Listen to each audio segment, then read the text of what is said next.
On commence en Angleterre avec Sir Alex Ferguson qui s'est confié avec émotion sur le temps qui passe. J'aurai 84 ans en décembre et oui, il m'arrive d'oublier des choses, avoue-t-il avec humilité. Il reconnaît que même à son apogée, sa mémoire n'était pas infaillible, mais dans le monde du football, sa mémoire était son plus grand atout en tant qu'entraîneur. Aujourd'hui, loin des bancs de touche, il se consacre à des activités qui stimulent l'esprit. Résoudre des énigmes, chanter, lire.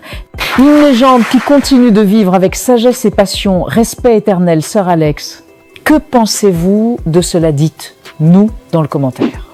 Et maintenant, abonne-toi à la chaîne pour ne rien rater de nos prochaines vidéos. On continue. Et en France, Thierry Henry frappe fort 3 jours avant la cérémonie du Ballon d'Or avec une déclaration qui fait déjà le tour du monde. Il a dévoilé ses 6 favoris pour le Ballon d'Or et ce sont tous le même joueur, Ousmane Dembélé. J'ai même pas besoin de parler, regardez juste l'image, mes favoris sont là. Une façon spectaculaire de dire qu'il croit dur comme fer que Dembélé mérite d'être sacré cette année.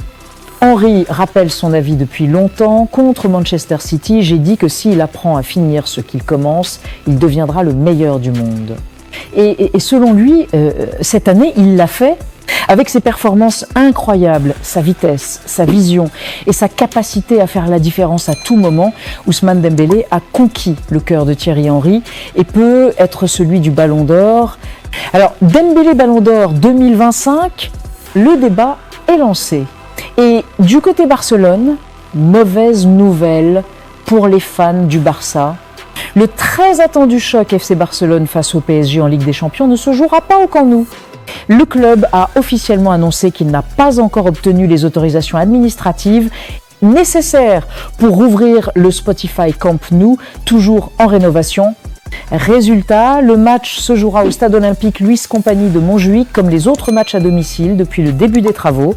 Un coup dur pour les supporters qui espéraient une ambiance mythique au Camp Nou pour ce choc européen. Mais le Barça continue de travailler intensément pour ouvrir son stade dès que possible. Rendez-vous donc à Montjuïc pour un duel explosif face au PSG. Et de l'autre côté, Marcus Rashford renaît enfin, et c'est au FC Barcelone que ça se passe. Après des saisons compliquées à Manchester United, Rashford semble libéré de ses chaînes.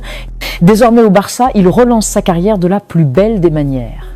Élu homme du match face à Newcastle, l'Anglais a inscrit un doublé décisif qui a offert la victoire aux Blaugranas. Son explosivité, sa précision, son envie, tout est revenu au bon moment. Comme le dit Alexandre Chayol, il est enfin libéré des démons de Manchester. Le public catalan s'enflamme déjà et beaucoup y voient le début d'un renouveau pour Rashford. Que pensez-vous de cela? Dites-nous dans le commentaire. Et du côté madrilène, bonne nouvelle pour les fans du Real Madrid. Après plusieurs jours de convalescence, Jude Bellingham va beaucoup mieux et sa progression est très encourageante.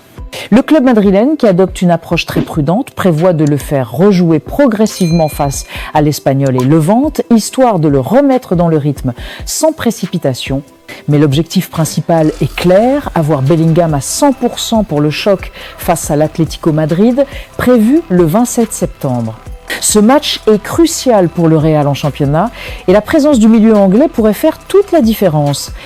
Le staff médical surveille chaque détail et les signaux sont très positifs. Si tout se passe comme prévu, on reverra très bientôt le Bellingham magique sur le terrain, prêt à faire vibrer le Bernabéu. Restez connectés, son retour approche à grands pas. Et du côté Manchester City réclame 100 millions d'euros pour laisser partir Erling Haaland cet hiver. Mais du côté du FC Barcelone, on garde espoir de négocier une baisse du prix, surtout si le joueur lui-même insiste pour quitter les Citizens. Haaland, l'attaquant norvégien superstar, est clairement dans le viseur du Barça qui rêve de renforcer son attaque de feu. Cette somme astronomique montre à quel point City valorise son joueur, mais la volonté de Haaland pourrait tout changer dans ce dossier déjà très chaud. On reste à l'affût pour la suite de ce possible transfert qui pourrait bouleverser le mercato hivernal. Que pensez-vous de cela? Dites-nous dans le commentaire. Et encore en France, gros coup de tonnerre à Marseille. Le défenseur congolais Chancel Mbemba a officiellement déposé plainte contre l'Olympique de Marseille et Pablo Longoria. Il les accuse de harcèlement moral et de pression répétée, notamment liée à des tentatives de transfert forcé durant la saison dernière, période où il avait été mis à l'écart du groupe. Selon les informations disponibles, plusieurs éléments de preuve auraient été remis par Mbemba pour appuyer ces accusations. Il affirme avoir été poussé vers la sortie de manière injuste, dans un climat pesant et malsain. Du côté de l'OM, c'est la surprise totale. Le club n'aurait pas été informé officiellement de cette plainte et, pour l'instant, refuse de commenter l'affaire publiquement. Une situation tendue qui pourrait avoir des conséquences sportives, juridiques et médiatiques importantes dans les jours à venir, affaire à suivre de très près. Que pensez-vous de cela? Dites-nous dans le commentaire. Et encore en Espagne, Cédric Bakambu s'est exprimé sans détour sur sa situation au Real Betis. L'attaquant congolais, très en forme actuellement, a affirmé qu'il ne bloquerait aucun départ si le club décidait de le laisser partir. Le Betis aurait dû me laisser partir cet été, mais il ne l'a pas fait. Moi, je suis prêt à partir si le club le souhaite, mais je me sens bien ici, a-t-il déclaré avec franchise. Malgré tout, Bakambu reste motivé, affirmant qu'il veut marquer plus de buts et aider son équipe. Déjà buteur en Liga cette saison, le Léopard garde la tête froide et la porte ouverte. Le futur de Bakambu au Betis reste incertain, mais lui est prêt à tout.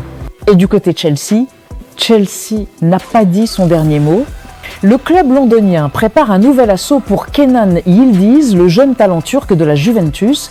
Après avoir vu son offre de 70 millions d'euros refusée cet été, Chelsea compte revenir à la charge en janvier avec une nouvelle proposition plus agressive. Alors, le joueur impressionne en Serie A et attire l'attention des plus grands clubs européens. Reste à savoir si la Juve acceptera de le laisser partir ou s'ils vont tout faire pour le garder. Le feuilleton Yildiz-Chelsea ne fait que commencer. Et encore du côté madrilène, gros casse-tête défensif pour le match de demain. Le Real Madrid devra faire sans Antonio Rudiger, Dean Huijsen et Trent Alexander-Arnold, tous absents pour des raisons médicales ou physiques. C'est donc dans ce contexte compliqué que Raúl Asensio devrait faire son entrée dans le 11. Le jeune défenseur est prêt à relever le défi et pourrait vivre une opportunité en or pour prouver sa valeur sur la grande scène. Avec autant d'absence, c'est l'heure de briller pour lui et de montrer qu'il peut assurer dans les grands rendez-vous. Rendez-vous demain pour voir si Asensio sera à la hauteur de l'enjeu. Que pensez-vous de cela? Dites-nous dans le commentaire. Et du côté Newcastle, gros coup dur pour Newcastle United. Yoane Wissa s'est blessé en sélection avec la RDC et le club anglais ne cache pas sa frustration. L'entraîneur Eddie Howe a exprimé son inquiétude en conférence de presse. C'est un coup dur. Tout le monde voulait que Yoane soit en forme. Il reproche un mauvais management du temps de jeu de la part de la sélection. Malheureusement, on ne contrôle rien quand les joueurs partent en sélection.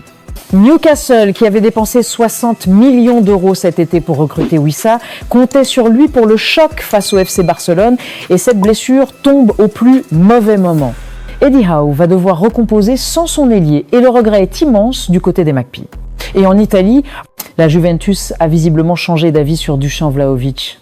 Après un début de saison exceptionnel avec 4 buts en 4 matchs, le club turinois envisage maintenant de lui proposer une prolongation de contrat pour le garder longtemps. Mais attention, la concurrence est bien là, notamment avec le FC Barcelone qui suit de près l'attaquant serbe et pourrait tenter sa chance. Ce revirement montre que la Juve veut miser sur son buteur vedette malgré les rumeurs de départ. On surveille de près ce dossier qui pourrait avoir un grand impact sur le mercato hivernal. Et de l'autre côté, José Mourinho lâche une déclaration forte. L'entraîneur portugais a admis avoir commis une erreur en rejoignant Fenerbahçe. J'ai fait une erreur en allant à Fenerbahçe. Malgré tout, Mourinho affirme avoir tout donné jusqu'au dernier jour, fidèle à sa réputation de passionné et de compétiteur. Mais aujourd'hui, il veut retrouver son vrai niveau. Entraîner Benfica, c'est retrouver mon niveau. Et mon niveau, c'est entraîner les plus grands clubs du monde. Un message clair aux dirigeants et fans du football mondial, Mourinho veut revenir au sommet. L'histoire entre le Special One et les grands clubs est loin d'être terminée. Il y a la Bisicourt. Que pensez-vous de cela? Dites-nous dans le commentaire. Et c'est tout pour aujourd'hui. N'oubliez pas de vous abonner et d'activer la cloche de notification pour ne rien rater de nos prochaines vidéos. Bye bye bye.